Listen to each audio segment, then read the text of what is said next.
Hello people, तर मी आहे Deepika and welcome to my mini vlog series.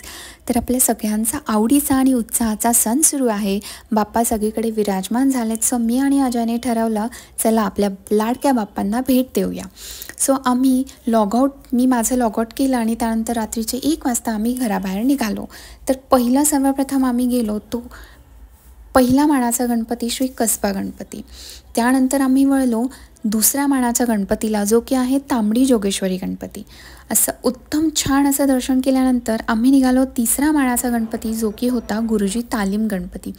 इकडे गर्दी फार कमी होती, त्यामुळे दर्शन उत्तम झालं आणि रात्रीचा 1 वाजता घराबाहेर पडण्याचा निर्णय योग्य ठरला. त्यानंतर वळालो आम्ही मानाचा चौथा गणपती तुळशीबाग महागणपती येथे.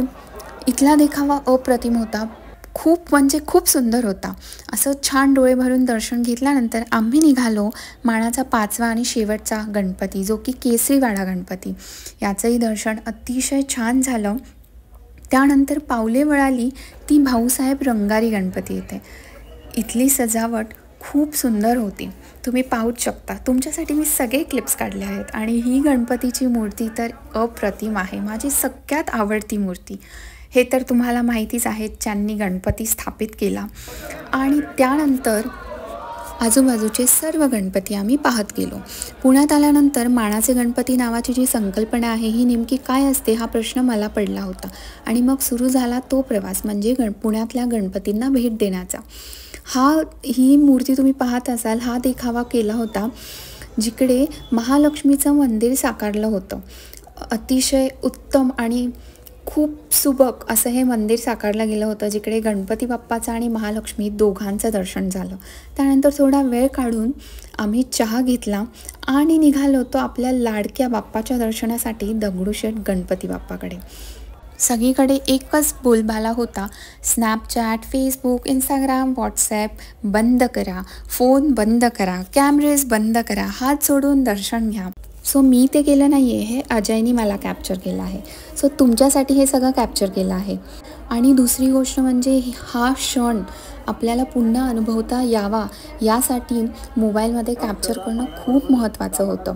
घरातल्यांना हा क्षण तिकडे जाऊन अनुभवता येणार नाही, म्हणून मोबाईलमधून दाखवता यावा यासाठी सगळं काही मोबाईलमध्ये कॅप्चर करून घेतलं. आणि तुम्हालाही जर जाता येत नसेल तर तुम्ही या व्हिडिओ थ्रू सगळ्या मानाच्या गणपतींचे दर्शन घेऊ शकता. आम्ही गेलो त्यावेळेस गणपती बाप्पाची पूजा सुरू होते आणि त्यानंतर 4:30 वाजता आरती सुरू झाली आणि आम्ही ब्लेस ठरलो की आम्ही त्या आरतीचा पार्ट ठरलो. सो तुम्ही देखील या आरतीमध्ये सहभागी व्हा.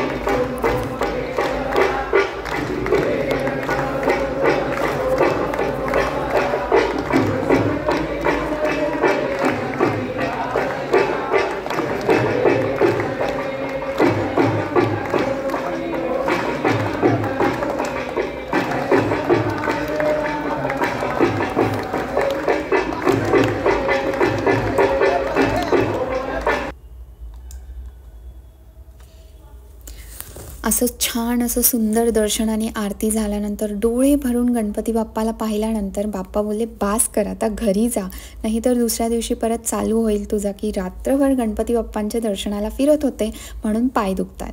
बाप्पाचं दर्शन झाल्यानंतर हा नवसाचा गणपती, त्याच्याकडे गेलो तर त्याची देखील पूजा आणि ड्रेपिंग चालू होतं. त्याचं देखील सुंदर असं दर्शन घेतल्यानंतर आम्ही वळालो ते म्हणजे शनिवार मंडईला, जिकडे मस्त द्वारका उभारली गेली होती आणि खूप छान असा देखावा त्यांनी केला होता. आतमध्ये गेल्यानंतर खरंच द्वारकेमध्ये फिरतोय याचा अनुभव येत होता. आणि गणपती बाप्पा आणि श्रीकृष्ण दोघांचेही दर्शन अगदी मनापासून घेतले आणि खूप सारं काही प्रार्थना केली. त्यानंतर मला एक कौतुकास्पद सांगायचं आहे ते म्हणजे कार्यकर्त्यांचं. इतकी रात्र 2, 3, 4, 5 वाजले तरी कार्यकर्ते खूप मन लावून सगळ्या भक्तांचं सगळ्यांचं स्वागत करत होते. सगळ्यांचं दर्शन व्यवस्थित व्हावं यासाठी ते तडजोड करत होते आणि त्यांच्यावर तर आता कृपा असणारच आहे बाप्पाची. त्यानंतर गेलो शारदा गणपतीला, तिकडे देखील छान असं दर्शन घेतलं. अगदी 1 वाजल्यापासून 4 वाजेपर्यंत नुसतेच चालत होतो.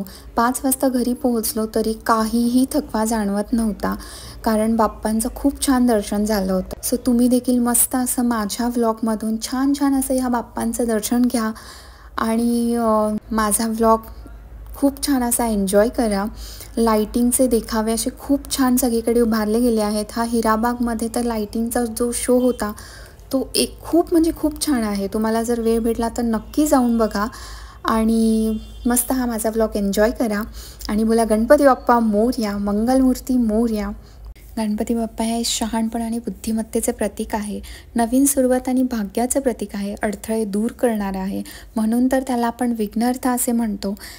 तर आपण सगळे असे मस्त प्रार्थना करूया गणपती बाप्पाकडे आणि गणरायाच्या आगमनाने घरोघरी सुख समृद्धी लाभो अशी प्रार्थना करूया आणि बोलो गणपती बाप्पा मोरया, मंगलमूर्ती मोरया.